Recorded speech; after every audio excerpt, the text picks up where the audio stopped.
you're just a guy walking down the street that people cross the street so that they're not near you. That's right. You're a threat. You're automatically a threat. Doesn't matter what you do. You're seen as a threat. So this video has been bouncing around the internet a little bit here the last couple of days. I saw it on Twitter. And it's really interesting because it's about a man who used to be a woman and now regrets becoming a man. Because, women have this belief that men have it so easy. They just walk into a room and just everything happens for them. I've heard women say this. No, men do not have it easy. It gets easier for men as they get older. It's the opposite for women. It gets harder for women as they get older. But thank you for stopping by. I do appreciate everybody coming by my channel and supporting the work that I do. Please remember to like, comment, share, subscribe. Make sure that you're still subscribed. You can find me over on Rumble and on Twitter. Now let's get into this video. I think we're going to find it interesting here. Nobody told me how lonely being a man is. I had closer friendships with random women I met in the bathroom before I transitioned at clubs because of how open women are than I've had in my 8 years of transitioning. Yep, that's how it is. Part of the problem is that men are busy doing things, so it's hard for them to make friendships and build those friendships. And then you always run the risk of having a disagreement with somebody that you're close to and not knowing how to work your way out of that disagreement. So, like, men have to go out and slay the dragon every day. That's their position in life.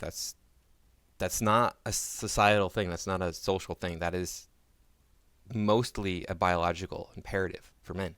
Because living in a tribal situation, mostly the women would be taking care of the children because they're better equipped to do that. And then the men have to go out and find food. So that's how it works out. And then he talks about better relationships with women he met in the bathroom at clubs. Yeah, I mean, women always want to support each other. They're like, you go, girl. Yeah, you got this. Stuff, whereas men are antagonistic towards each other. So this is the reality we live in. Whereas women are sitting over there going, men have it so easy. The grass is always so greener over there where they are. They just get whatever they want. Yeah, that's so stupid to think that way. Anybody who thinks that way is, I figured this out when I was like at the oldest 20 years old, that women have it easier than young women anyway, have it easier than men. Because I would go out and I'd try to pick up girls and I'd just get like rejection after rejection after rejection after rejection after rejection. At 20, when I weighed 149 pounds of just pure muscle. And then I'd see women who weren't even really attractive just be like, hey, yeah, I'm going to get wrecked tonight. It's going to be great. Not a care in the world. Anyway, let's get back to the video. Because women are just so much more vulnerable and deep than men. Okay, so women are so much more vulnerable and deep than men. That's not true. Men are just as deep as women. Men can be just as vulnerable as women, but they're not because society says that we're not. We can't be. This is an important point to make here. Men have just as much depth, emotional depth, and intellectual depth as women do, if not more. You're telling me that men don't feel things? Are you kidding me? Don't be ridiculous. Men are not allowed to show their feelings because of women. I was that guy. I was a soy boy. 100% admit I'm only half soy boy now. So, take that for whatever it is. But I was the guy who's like, oh, women want a sensitive man? I'll be a sensitive man. I don't have a problem with that. And especially considering how I was raised, it worked really well. Because I was the abuse that I suffered in my childhood just made me feel a lot more. Men, I could make friends with men and we could share emotional experiences and share some emotional depth. That wasn't necessarily out of the realm of possibility, but most of the time men don't really want to explore that stuff. The thing is women do not want to see that in a man. Women do not want to see a man sharing his feelings. Women do not want to see a man crying. No more crying, please. I just dumped one crybaby. I'll dump you too. They really don't. They might say that they do, and they think that they do. I'm sure they intellectually think, yeah, I want to see that. Now, if you've been in a relationship for a long time, and if you shed some tears, you don't break down, you're fine. I mean, no woman is going to care, right? Because they're like, hey, we all have feelings, and he got up, he had a little cry, and he didn't even stop eating his oatmeal, and then he went to work. Yeah, that's how men handle their feelings. They just like, yeah, I feel this, I got to keep doing what I'm doing, and I'm go on and do the next thing after. So let's get back to it. But to have known, and I think a lot of trans men feel this, is we knew what depth felt like before we transitioned. We knew what it felt like to like have people want to hug us. And to have people want to talk to us. And to have a community.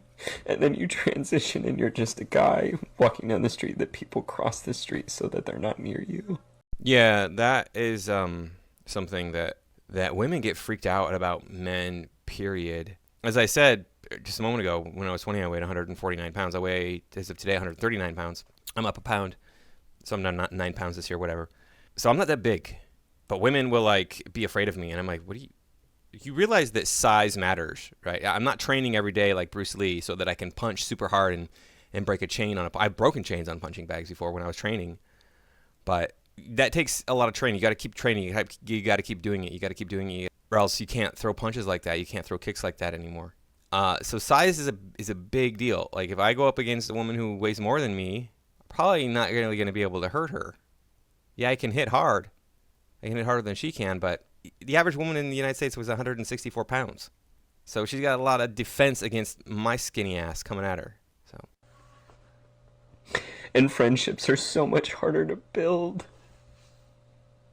And people are colder. What's hard is none of this. People are colder. I'm going to rewind it just slightly here. People are colder, yeah. Yeah. We want to protect women. This is an innate biological function of human beings because women are the protected class. Women have to be. They're the bottleneck for having children. If you want to procreate, which is what all life does for whatever reason, we don't know why, but life seems to just want to continue on, you need to have women.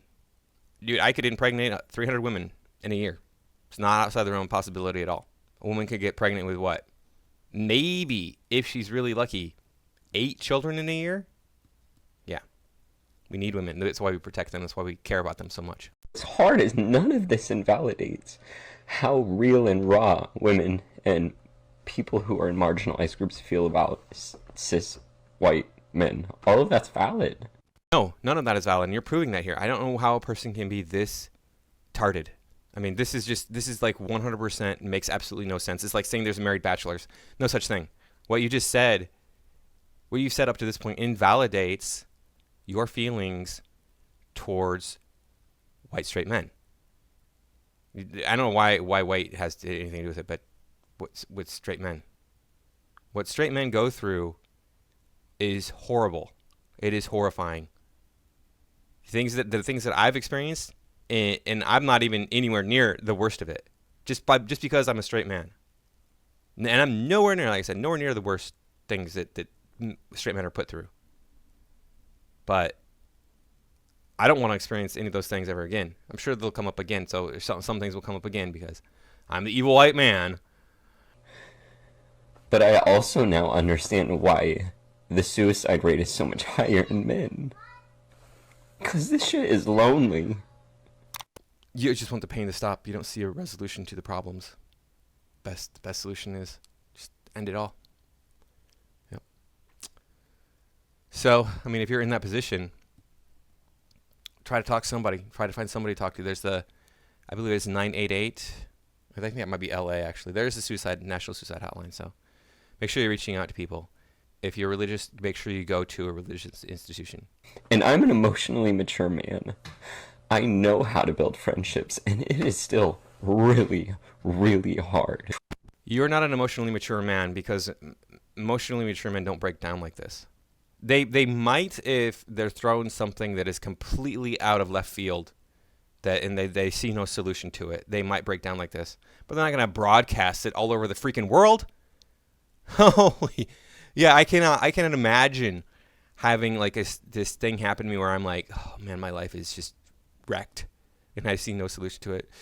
I'm going to go online and tell everybody about it. No, I wouldn't do that. And I'm only half man. I'm half soy boy, so I don't understand. Of course, this is a transitioner, so probably 1.5 times soy boy. Try to think about how you can, in your small little community where you feel safe, can reach out to the men in your life and just help them feel maybe seen for a moment. Well, the advice I can give to the ladies out there, if there are any ladies watching this, don't act like men are going to hurt you. I mean, obviously there's a time and place, but if you're in a public setting, like a restaurant, anywhere where there's a lot of people around, and a man says hi to you, just be nice. Be like, hey, how you doing? You don't have to act like he's a threat to you, because even, let's assume the man wants to date you. That's his intention for talking to you. So what? What's the big deal? I mean, take it as a compliment. Or do little conversations to help their emotional maturity so that they can reach out to people and have deeper guy friendships. And that's where it ends. Now, I think this is fake, honestly.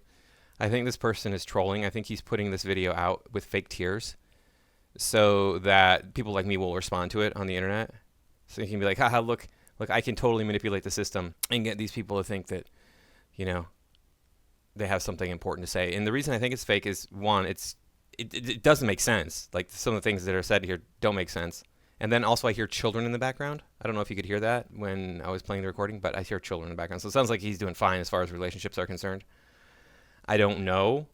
Maybe that was on the TV, but I don't think so. It sounded like it was just a kid in the room dancing and singing. But it's so like spot on for, it's like when you see those girls that come on and say, hey, look, can I just get like a normal guy with a dad bod who wants to bang all the time? And it's like, yeah, you're putting this out here to see if you can get a reaction out of men. You're not doing it because you sincerely want that. You know, girls don't really want a dad bod. They might be okay with a guy who's not like totally ripped in alpha Chad type, but they're not going to want just like some guy that looks like this. I've never known a girl who sincerely wanted a man who looks like this. But, you know, women want changes from moment to moment because it's all emotion. And this guy right here is proving that precisely, that he's still a woman because he's having this emotional outburst. And, you know, he'll go on and be fine. Maybe get your testosterone levels up, which I did. I increased my testosterone levels. I have to talk to my doctor, but yeah, changed my diet and my testosterone levels went up. Maybe that's his problem. His injections are fine, but he's not eating the right stuff. So this is a twisted example of get woke, go broke. So you can find it in every facet of life. Going woke is destroying everything around us. Anyway, that's all I got for this time. Thanks for stopping by. I do appreciate everybody supporting my work. The book will be for free later this month. I tried making it free for this video. Won't let me. Still won't let me. So it should be this month. If you want to pick up a free copy for Kindle of my book, that would be awesome. And I'll let you know when that happens.